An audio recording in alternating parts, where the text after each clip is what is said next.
How's it going? Hannah Fairlight here, and I would like to take you behind the scenes of my new album, Bright Future. Take it easy while I break down.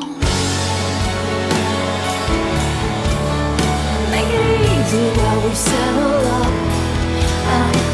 Please don't take my money. Please don't take all of the money and run. On this album, I've had the privilege and honor of working with legendary rock producer Michael Wagener. I think in between those two pickups, but maybe if you go to the... I've got them on these two pickups. Right.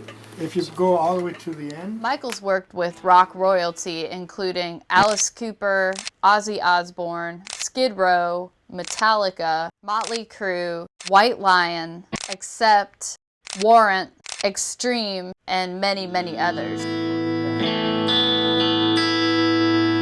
That's a little too bright, and that has a little bit too much bass. So I like to call Michael's studio the spaceship. 1, 2, 3, 4.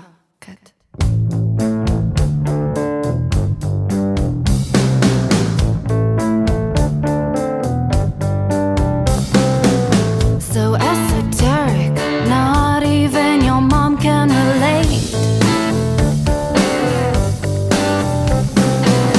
Don't wanna hear it, unless you've got something good to say.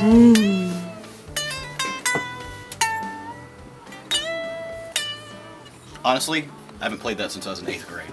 That you missed the point completely, and you don't even know. Cool, right?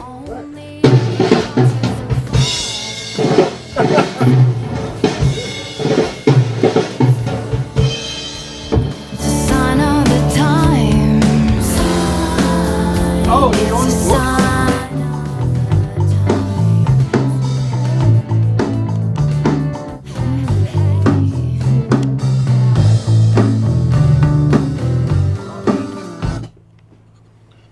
Okay. Give me just really quickly, you know that high note that you play right before the chorus? Tune? Okay, hold on, let me just go here to tune. Okay, again.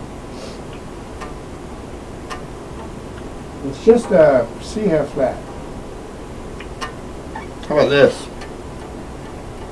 It's okay. It's okay. I'll hit it there. Slow down, you're going too fast. You're caught up in your Okay. There are a lot of different steps when you go into record. The first step is to create a demo of the song you've written. 1,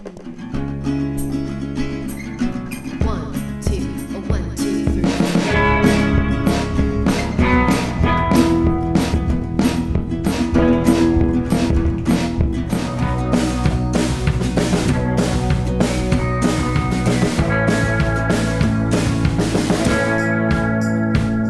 Today I'm gonna fall behind doing what I need. Using guitars, saxophone, keyboards, and even my synthesizer for drum sounds and sometimes bass, I try to create the clearest, most detailed blueprint to hand over to my bandmates before we go into the studio.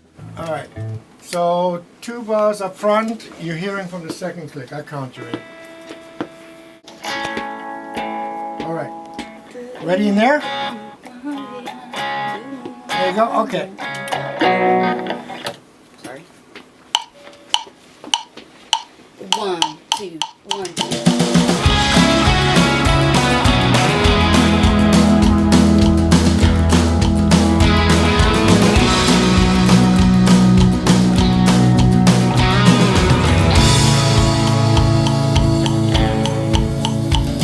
Today I'm gonna fall behind doing what I need.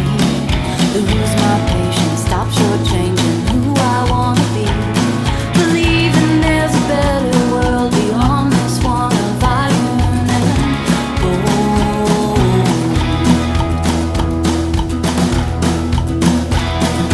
Took a train to Pittsburgh, following my muse. Wandered through Milwaukee, down broken avenues. Some interesting facts about Tomorrow. I was in want of a certain sound, and it turned out that knocking on the doors of this room while I was making the demo was the best way to accomplish that sound. And while I was getting that knocking sound, I accidentally hit this door, which has a bunch of laminates, and put rock concerts on it. I like the sound of the laminates slamming against the door, so I included that in my demo as well. I asked Michael if he would be willing to maybe recreate those sounds with me. He was totally down. Not to mention, Michael Wagener has a much larger laminate collection than this.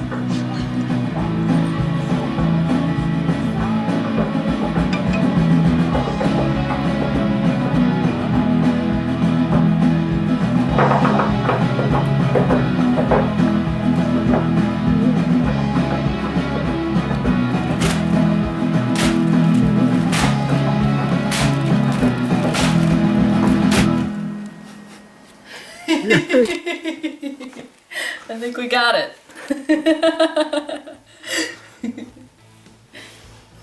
Okay, so there are some arguable comparisons for my song Don't Wait Up.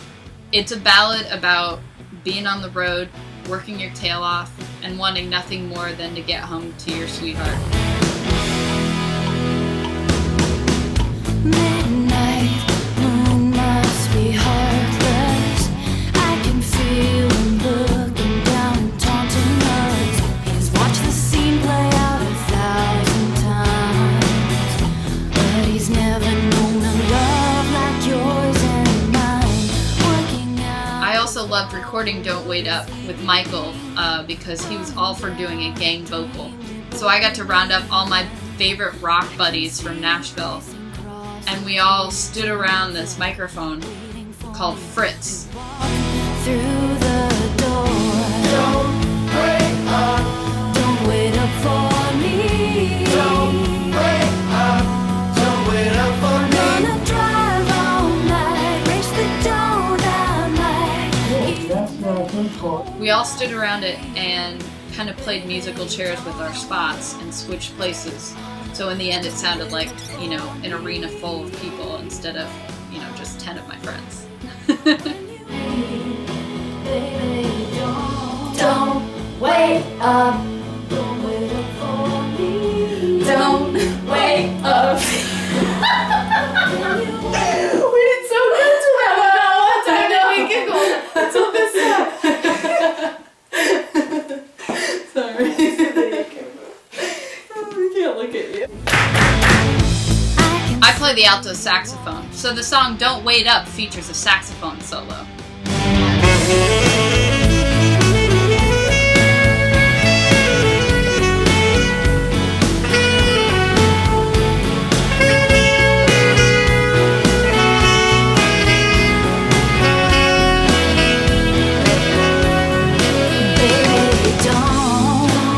The solo turned out really cool, and it kind of catches you off guard near the end of the song.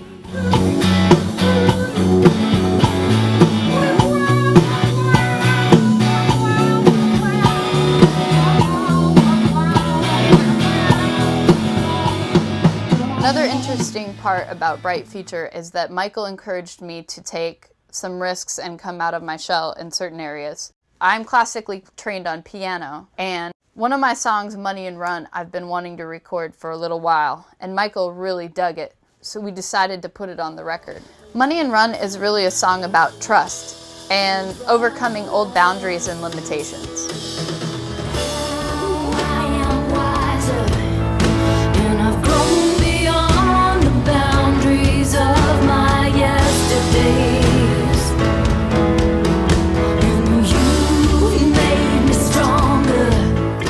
Money and Run starts in a very bare bones way with just the piano and builds into a rock ballad. Please don't take me, please don't take me.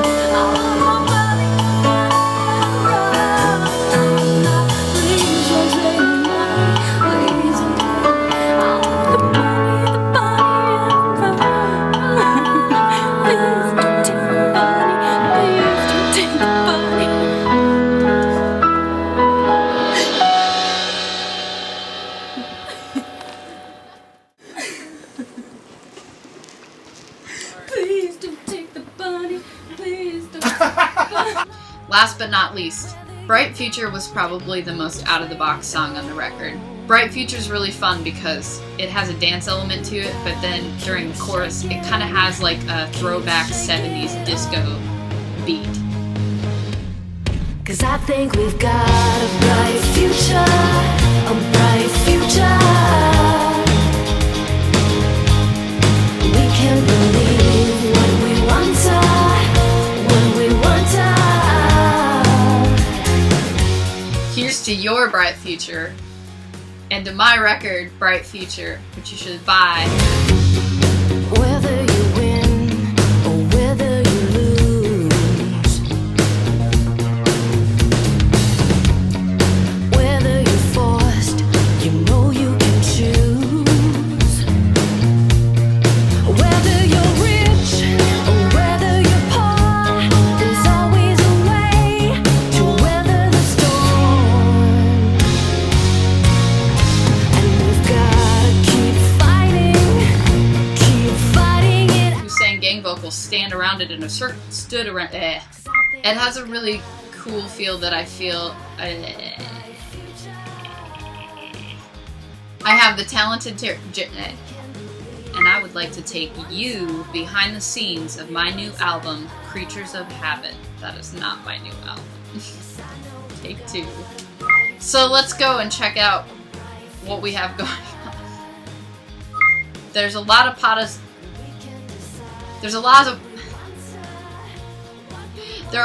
of positive vibes in this record. When recording with Michael, he doesn't really, let's see.